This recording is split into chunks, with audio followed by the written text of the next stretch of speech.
Hello there. So, after 2 hours of trying to figure out why my webcam wasn't working, I came to my mom's house to use their computer and they don't have a webcam. So, I'm making a YouTube video for tonight until I figure out what's going on with my laptop. Anyhow, so the assignment asks to explain the 7 dimensions of wellness, and they are spiritual, social, physical, emotional, intellectual, occupational, and environmental. So, spiritual is your values, your beliefs, your connection to a higher power, your sense of right and wrong, conscience, all that kind of stuff would kind of fall under the spiritual aspect. Social is going to be your ability to make friends, intimate relationships, go out and do things with people, being sociable, learning social skills in general, just kind of your overall presence in other people's presence. Physical is anything having to do with your physical health, so diet, exercise, nutrition, anything kind of like that. Your daily routines, how you're able to function. Are you typically healthy? Are you overweight and have diabetes? Kind of like that stuff. Your actual physical being. Emotional is how you deal with stress and how you learn to have balance in your emotions. How do you react to things? Intellectual is your ability to want to learn continuously, whether it's in your work or your school, your job, always wanting to learn more, make more skills, that kind of thing. Occupational is going to be having to do with your balance of all of your daily, routine work, school, kids, life, and the fact that you can hold a job, go to a job regularly, advance in your career, that kind of stuff. And then environmental is going to be anything that affects the outside community, the environment, recycling, using compostable materials, maybe donating your time in a soup kitchen, that kind of stuff. And the next question was, what did I learn that surprised me from this assessment? And I learned that there are some things that I definitely got a lower score in than I thought I would. And some of that I think is due to the questions that were asked in the assessment. Some of the things I think could have been broadened or more specific to that category.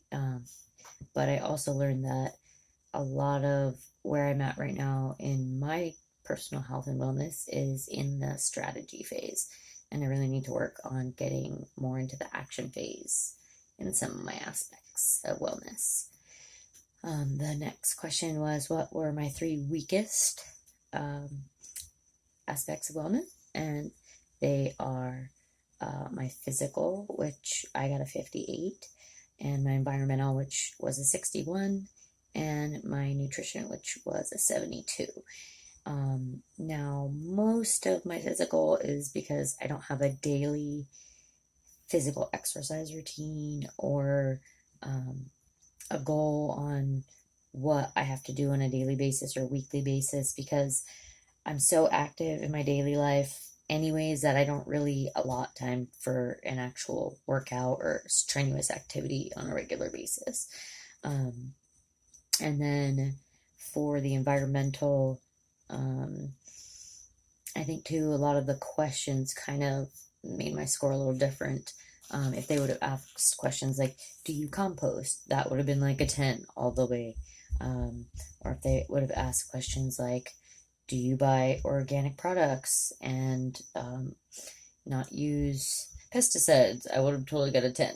But again, that's all kind of, I guess, how the assessment works. And then for nutrition, a lot of the nutrition questions they asked are based off of a conventionally public broadcast idea of what is healthy. One of the questions was, do you have 3 cups of dairy that include low-fat or non-fat milk products? And I don't do any low-fat or non-fat.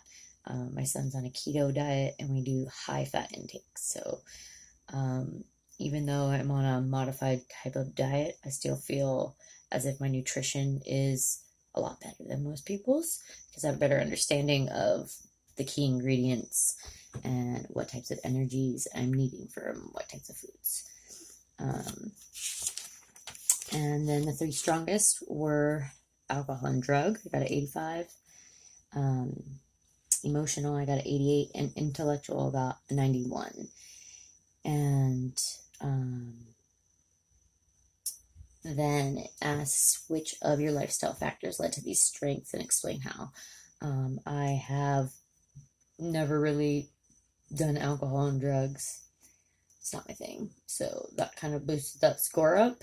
And then I'm always wanting to learn new stuff all the time. Whether it's my job, I'm always trying to add new skills to my resume. I'm always trying to better my education. Always trying to get different opinions and views. So that kind of helped my intellectual status. And then for my emotional, I've had kind of a crazy life. I have 3 kids. I'm a single mom. One of my kids is disabled. So I've had to learn a lot about controlling my emotions and letting go of things and balancing all that kind of stuff in life. So I'm a little bit ahead of the curve for most people in that part of things. And then the things that I could do that would improve my weakest dimensions are obviously make a regular exercise routine and get some regular physical activity. Another thing I could do is actually make a lot more time for me. I don't really do that. Being a single mom, it's kind of hard to find time for me. But if I made time for me, I might take advantage of it. And then getting a lot more sleep would help me a lot, kind of, with a lot of stuff. Again, I just don't have enough time in the day.